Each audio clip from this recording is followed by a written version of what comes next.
Hadirin ikhwatiman rahimakumullah. Nabi SAW mengajarkan satu frame tentang kematian. Dalam kacamata Nabi, kematian itu adalah momen menyenangkan, tidak pernah menyeramkan. Kayaknya saya heran kenapa di Indonesia kematian itu jadi momen menyeramkan, sampai identik dengan mistis ya, identik dengan horor, identik dengan ya tahayul lah begitu, entah pocongnya, kuntilanaknya, macam-macam. Padahal settingan kematian oleh Nabi itu menyenangkan, tidak pernah horor, demi Allah.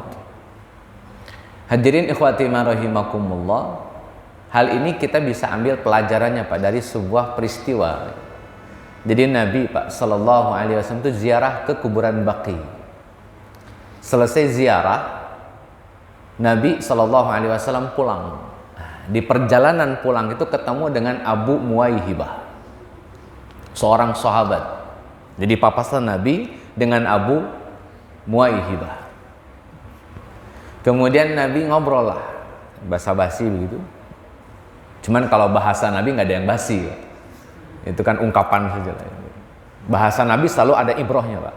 Selalu ada pelajarannya. Nah ini salah satu poinnya, Pak.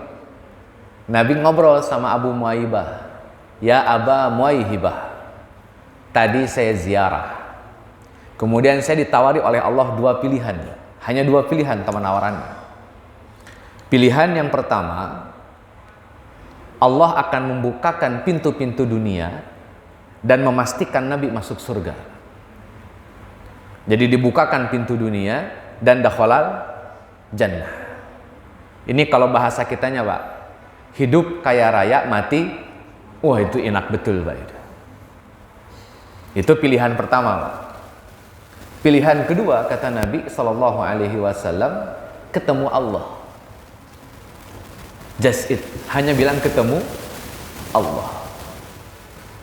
Dan Allah memerintahkan kepadaku untuk memilih salah satunya. Langsung Pak Abu Muwaihibah komentar, ya Rasulullah, demi Allah pilihlah pilihan pertama.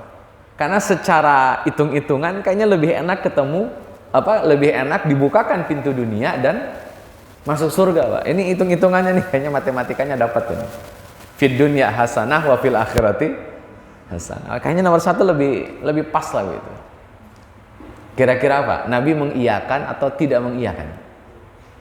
Kira-kira aja. Kenapa tidak? Nabi memilih pilihan nomor 2. Daripada dibukakan pintu dunia, daripada masuk surga, yang Nabi pilih adalah ketemu Allah. Saya ingin perjelas poin ketemu Allahnya, Pak. Kok bisa-bisanya Nabi memilih ketemu Allah? Padahal, Pak, mohon maaf ya, kita sholat kan pengen surga. Puasa juga pengen surga. Ibadah kita pengen surga. Kok Nabi nggak nyebutin surga gitu, Pak? Nabi malah pengen ketemu Allah. Saya perjelas poin ini, Pak. Hadirin ikhwatiman rahimakumullah, dalam surah Al-An'am ayat 26, Allah Azza wa Jalla tegaskan, Pak, lilladzina ahsanul husna, dan bagi orang-orang yang melakukan kebaikan maka baginya adalah al-husna. Apa itu husna? Surga. Wa ziyadah, dan tambahan dan bonus, Pak. Para ulama tafsir menjelaskan apa bonus yang dimaksud oleh Allah Azza wa Jalla setelah kata Allah lilladzina ahsanul husna, bagi orang yang melakukan kebaikan, husna baginya yakni surga, wa ziyadah, dan tambahan. Apa makna tambahan? Dalam penjelasan ulama tafsir, Pak, di antaranya Al-Imam Ibnu Katsir rahimahullahu taala, az-ziyadah bimakna ketemu Allah. Jadi ketemu Allah itu, Pak, itu bonus bagi para penghuni surga. Tidak semua penghuni surga bisa melihat Allah. Hadirin ikhwati rahimakumullah, saya tambah poin ini, Pak. Menurut Bapak nih, lebih nikmat surga dan seisinya atau melihat Allah? Kira-kira Lebih nikmat surga dan seisinya, wadah bidadari, buah-buahan, minuman, emas, permata, perak, berlian, atau ketemu Allah? Itu lebih menyenangkan. Saya ingin perjelas, Pak. Surga saja, Pak, itu tidak bisa dilihat oleh mata, tidak bisa didengar oleh telinga, tidak bisa dibayangkan oleh pikiran, Pak. Itu nikmatnya surga. Bapak Ibu nih membayangkan surga, buah-buahannya, bidadarinya, segala macam keindahannya, maka demi Allah surga tidak seperti itu. Kenapa? Bayangan kita tidak akan sampai pada hakikat surga yang sebenarnya. Nah sekarang Pak, ada kenikmatan yang lebih nikmat daripada surga, yang surga saja susah dibayangkan, Pak. Surga saja susah dibayangkan nikmatnya. Ini ada kenikmatan melebihi kenikmatan itu, Pak. Bagaimana menjelaskannya? Bagaimana menjelaskan betapa nikmatnya melihat wajah? Itu gimana, Pak? Nikmatnya melihat wajah Allah itu lebih nikmat daripada surga dan seisinya. Nah, surga dan seisinya saja, Pak, tidak bisa kita bayangkan. Gimana cara memahami nikmatnya melihat wajah Allah? Tapi Nabi jamin, Pak, bahwa yang namanya orang-orang tertentu akan mampu melihat wajah Allah. Sampai kata Nabi, Pak, seperti melihat rembulan di waktu malam, sejelas itu kita akan melihat wajah Allah Azza wa Jalla. Hadirin ikhwati rahimakumullah, Bapak tahu nggak amalan apa yang bisa membuat kita melihat wajah Allah? Ada yang tahu? Amalan apa yang bisa bikin kita melihat wajah Allah? Ada yang tahu? Puasa. Kata Nabi SAW, farhatani lis-shaim. Ada dua kebahagiaan bagi orang yang puasa. Satu, saat dia berbuka puasa. Ini kan bikin happy, Pak. Di bulan Ramadan, Pak, azan yang paling kita nanti-nanti azan apa? Pas buka puasa. Azan yang paling menyenangkan itu ya azan maghrib, Pak. Beda wajahnya itu, alhamdulillah azan. Itu sumringah betul, Pak. Beda dengan azan subuh. Ya masih agak beban gitu. Adzan lagi nih, masih ngantuk gitu. Kalau adzan maghrib itu sumringah rata-rata, Pak. Itu kata Nabi, farhatani lis-shaim. Dua kebahagiaan bagi orang yang shaim. Satu ketika dia buka puasa atau Idul Fitri lah, Pak. Atau Idul Fitri. Nah, yang kedua, Pak, saat dia ketemu dengan Tuhannya. Jadi puasa ini bisa bikin kita ketemu dengan Allah, Pak. Dan kenikmatannya melebihi kenikmatan surga dan seisinya, Pak. Ini Masya Allah. Bidadari aja lewat, Pak, itu. Sampai hadirin ikhwati rahimakumullah, disebutkan dalam sebuah hadis, ketika ada seorang hamba sudah menatap wajah Allah, kemudian ditawari lagi, mau surga lagi enggak? Maka kata hamba ini, demi Allah, lah. Cukup melihat wajah Allah, itu sudah mengalahkan surga dan seisinya. Nah, hadirin ikhwati rahimakumullah, maka melihat wajah Allah itu menjadi puncak spiritualitas manusia, Pak. Menjadi puncak spiritualitas manusia. Ini, Pak, keinginan melihat wajah Allah itu bukan kita saja yang pengen. Kita punya ibadah puasa, Pak, di dalamnya, yang akan insya Allah dengan puasa kita bisa ketemu dengan Allah dalam keadaan farhatani, bahagia. Dulu, Pak, sebelum kita ada, itu ada Nabi Musa alaihi salam yang juga punya keinginan yang sama, Pak. Tapi konteksnya di dunia. Bapak Ibu bisa buka surat Al-A'raf ayat 143, Pak. Surat ke-7 ayat 143. Di situ dijelaskan, Pak, bahwa Nabi Musa minta kepada Allah, pengen lihat Allah. Kata Nabi Musa nih, Pak, qala Rabbi arini anzur ilaik. Ya Allah, tolong dong tampakkan dirimu di hadapanku supaya aku bisa melihatmu. Itu kata Nabi Musa. Maka Allah Azza wa Jalla menjawab, kata Allah, Pak, lan tarani. Kamu tidak bisa lihat aku. Saya perjelas, Pak. Tolong bedakan, Pak. Kamu nggak bisa lihat aku dengan aku tidak bisa dilihat. Bedanya apa, Pak? Kamu nggak bisa lihat aku, satu. Yang kedua, aku tidak bisa dilihat. Bedanya apa? Judulnya sama-sama nggak bisa dilihat, kan? Cuman bedanya apa, Pak? Ada bedanya enggak itu? Kamu nggak bisa lihat aku Musa, atau aku tidak bisa dilihat Musa. Itu bedanya apa?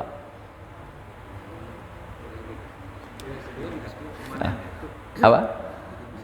Kalau aku tidak bisa dilihat, permanen, Pak. Kapanpun, dimanapun, aku tidak bisa oleh siapapun. Tapi Allah menggunakan diksi yang tepat, Pak. Kamu nggak bisa lihat aku. Yang lain bisa jadi bisa gitu loh, Pak. Cuman mungkin bukan di sini tempatnya, tapi nanti fi yaumil akhir. Dan itu kesepakatan Ahlus Sunnah wal Jamaah bahwa nadratullah, melihat Allah itu sebuah kepastian. Itu Ahlus Sunnah wal Jamaah. Cuman memang tidak semua orang punya keutamaan melihat wajah Allah. Saya ulang, Pak. Itu puncak spiritualitas manusia. Makanya Nabi Musa pengen, Pak. Karena itu puncak spiritualitas. Hadirin ikhwati man rahimakumullah, melihat wajah Allah itu pencapaian tertinggi yang kita bisa dapatkan. Makanya Nabi, Pak, ingin mengajarkan kematian itu jangan salah paham. Kematian adalah cara jalan supaya kita bisa ketemu. Makanya cara pandang Nabi Kak memahami kematian tuh happy. Kenapa? Karena akan bertemu dengan yang dicintai, yakni Allah Azza wa Jalla. Ini ada cerita, Pak. Para ulama beda pendapat masalah kesahihan hadis ini, Pak.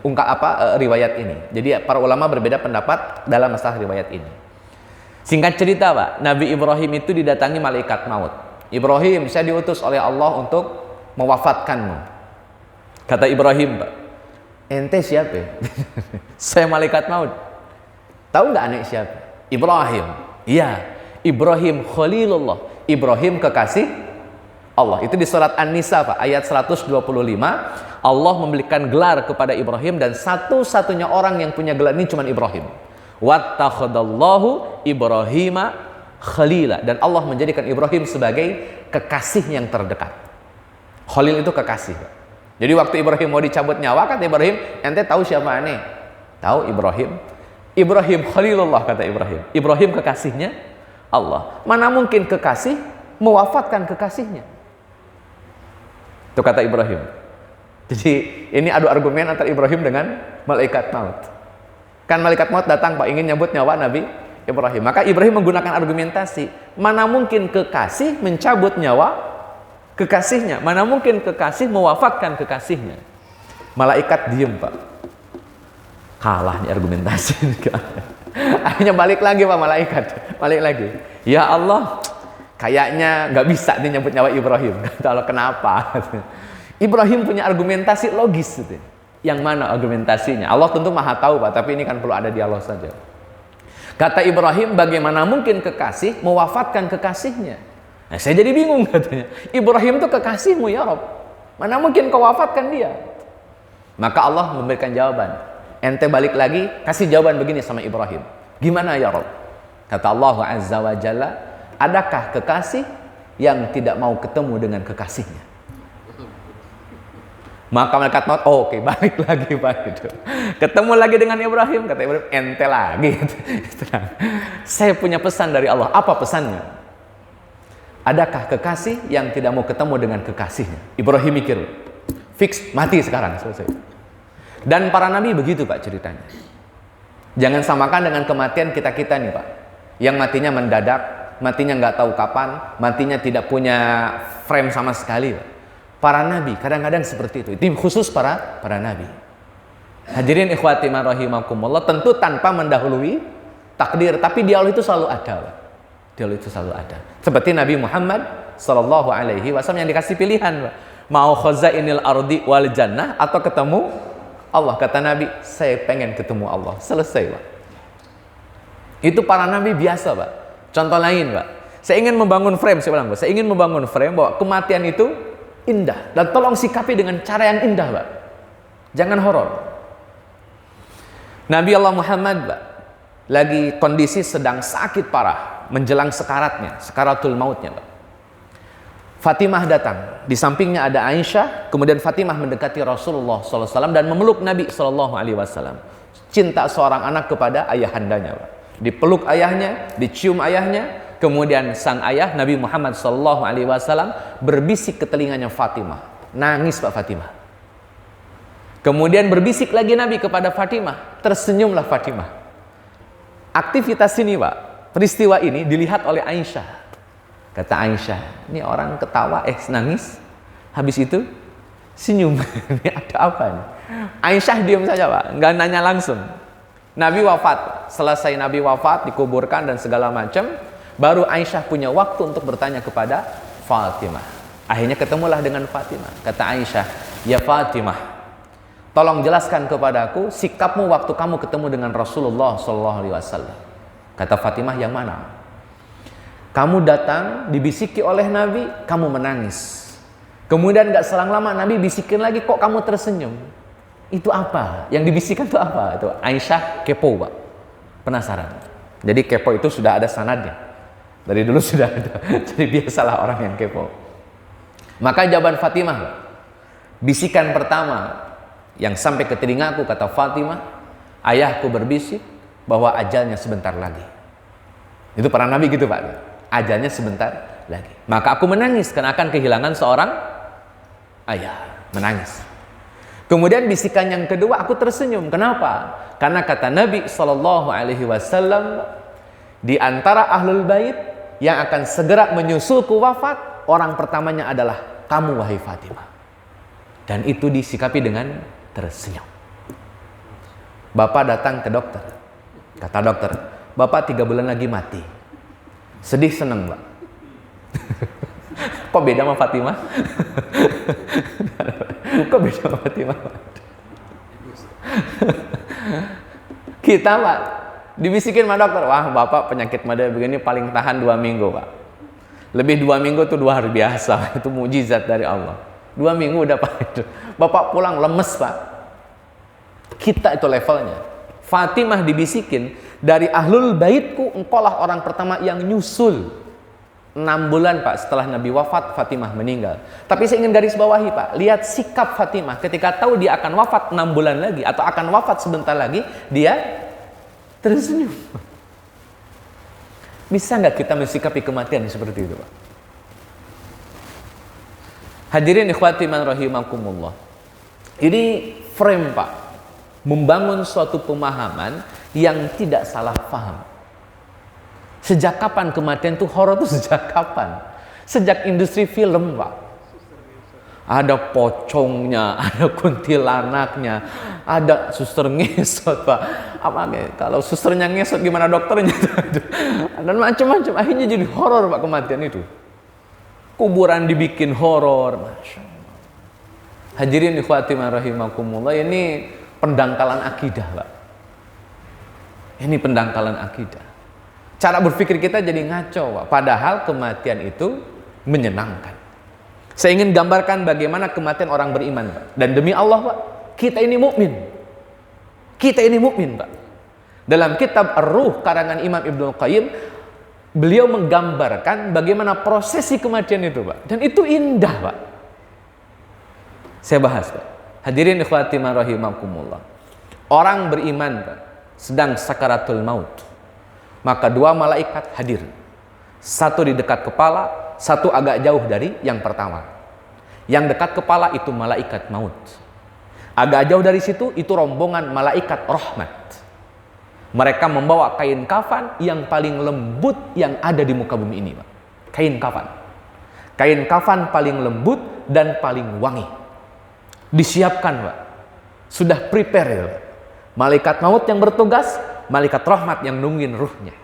Singkat cerita Pak, kata malaikat maut, Assalamualaikum. Itu ucapannya Pak. Assalam, keselamatan wahai ruh yang tenang, wahai ruh yang mutmainah. Ditarik Pak oleh malaikat maut, itu seperti ceret Pak. Tuangin airnya, kena gelasnya. Semudah itu keluarnya ruh. Ditarik oleh malaikat maut, belum lama Pak, malaikat maut pegang itu ruh, malaikat rahmat langsung menghampiri dan dipindahkan ke kain kafan yang wangi tadi, yang lembut tadi. Kata malaikat rahmat, ini bagian kami. Maka oleh malaikat rahmat Pak dibawa menuju Allah Azza wa Jalla, melewati setiap lapis langit, dibawa oleh para malaikat rahmat. Tiap langit Pak ada penduduknya, dan tiap penduduk langit mencium aroma wangi ruh tersebut. Sampai mereka bertanya, ruh siapa ini? Ruh fulan siapa ini? Wangi betul ruhnya. Iklan sebentar ya. Oh, fadhol. Wah. Pemilik mobil 1741 DKK yang parkir paralel, ibu di bawah, tolong dipindahkan menghalangi mobil yang mau keluar. 1741 DKK. Terima kasih. Silakan. Hadirin ikhwati rahimakumullah. Ini komentar malaikat, komentar penduduk langit. Wangi nian ruh ini. Dibawa terus dijawab oleh malaikat rahmat yang bawa. Ini fulan bin fulan. Dan disebutkan nama kita, nama yang terbaik yang kita punya, Pak. Dan mudah-mudahan termasuk nama kita disebut situ, Pak. Mudah-mudahan. Ini kita mukmin, Pak. Jangan anggap remeh nih status kita mukmin ini, Pak. Saat menuju langit terus sampai ke haribaan Allah Azza wa Jalla, maka Allah bilang, aku ridho kepadanya, kembalikan kepada jasadnya. Kalau sudah dapat ridho, Pak, selesai. Maka ruh dikembalikan kepada jasad untuk mendapatkan pertanyaan alam kubur dan himpitan kubur. Yang pertama dialami, Pak, himpitan kubur. Kata Nabi SAW, bagi orang mukmin himpitan kubur rasanya tidak lebih daripada seperti seorang ibu yang membelai kepala anaknya. Itu himpitan kubur. Dan seluruh makhluk manusia semuanya kena himpitan kubur. Kata Nabi, andai ada orang yang terbebas dari himpitan kubur, yang paling berhak Sa'ad bin Mu'adz radhiyallahu anhu. Itu hadis sahih, Pak. Kalau ada, kayaknya sih nggak ada, Pak. Semuanya kena himpitan kubur. Selesai himpitan kubur, Pak, kemudian datanglah Munkar dan Nakir mengajukan beberapa pertanyaan dan dijawab dengan mudah, Pak. Dengan mudah jawabannya. Marrabuka Allah. Semuanya selesai jawabannya. Ujiannya selesai, Pak. Setelah Munkar Nakir selesai menunaikan tugasnya, ada seseorang yang menemani kita, Pak. Wajahnya ganteng, wajahnya bercahaya, tampan, Pak. Dan kita lihat nih menyenangkan. Kita nanya, Pak, antum siapa? Ini kan tempat kubur nih, alam kubur, kok ada antum di sini? Kata yang ditanya, Pak, saya amal solehmu yang akan menemanimu sampai hari kebangkitan. Maka kita, Pak, langsung bilang kepada Allah, ya Rob, segerakan kiamat. Ya Rob, segerakan kiamat. Itu permintaan kita, Pak. Yang mukmin. Kata Allah, sudah ada waktunya, tinggal ditunggu saja. Hadirin ikhwati rahimakumullah, maka kapan yang namanya kematian itu menyeramkan, Pak? Indah, Pak.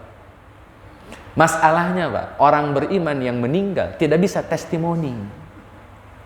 Nggak ada. Kita nggak tahu akhirnya ini kematian itu menyenangkan atau menyeramkan. Taunya itu terbujur kaku, selesai, Pak. Padahal kan yang terbujur kaku kan fisik kita, Pak. Bapak punya fisik sekarang, Pak. Bapak masuk surga, fisik ini nggak dipakai, Pak. Kita diganti dengan fisik yang jauh lebih sempurna. Maka waktu ada nenek-nenek datang ke Nabi, Rasul, kira-kira saya masuk surga nggak, Rasul? Nabi jawabnya simpel aja, Pak. Wah, di surga nggak ada nenek-nenek. Kan sedih, Pak, nenek-nenek. Ya Allah, udah capek-capek ibadah, masa nggak masuk surga, Rasul? Kata Nabi, Nek, di surga semuanya dalam bentuk yang sempurna. Nenek nanti punya casing baru, punya fisik baru. Yang fisik itu jauh melebihi kecantikan bidadari, Pak. Makanya kenapa, Pak? Ini kenapa? Kalau laki-laki kan punya bidadari, Pak. Kalau perempuan disediain apa, Pak, oleh Allah? Kita kan dikasih bidadari, Pak, sampai ada 70 kan, sekian puluh. Bahkan bidadarinya senantiasa gadis, tidak pernah tidak gadis, begitu kan, dipingit oleh Allah Azza wa Jalla, wa hurun ain, kan begitu. Pertanyaannya, kalau perempuan dikasih apa, Pak? Kenapa puncak kenikmatan laki-laki dengan perempuan beda, Pak? Kalau laki-laki puncak kenikmatannya perempuan. Kalau perempuan, Pak, puncak kenikmatannya punya perhiasan, punya fasilitas, punya kenyamanan, punya emas, berlian, makanan, minuman. Nah, itu yang kemudian menjadi puncak kenikmatan perempuan. Maka perempuan, Pak, tidak dihadirkan bidadaranya. Kenapa? Karena kita lah yang jadi bidadaranya, Pak. Tapi istri-istri kita, Pak, yang sudah berusaha di dunia, sudah beramal saleh di dunia, nanti di surga itu menjadi paling cantik dibanding Bidadari. Jadi para ibu jangan khawatir, jangan kalah saing sama bidadari. Bidadarinya nggak glowing, atau walaupun kita tidak glowing tetap menang lah itulah ya, dibanding para bidadari. Nah hadirin ikhwati rahimakumullah, saya ingin menggambarkan Pak, bahwa kematian itu tidaklah semenyeramkan yang sering diceritakan orang. Karena yang cerita horor tadi pasti juga belum pernah mengalami kematian. Daripada saya nakut-nakutin bapak, mending saya nyeneng-nyenengin bapak. Bahwa kematian itu sebetulnya menyenangkan, terutama bagi orang yang beriman, khusus bagi orang yang beriman. Saya kasih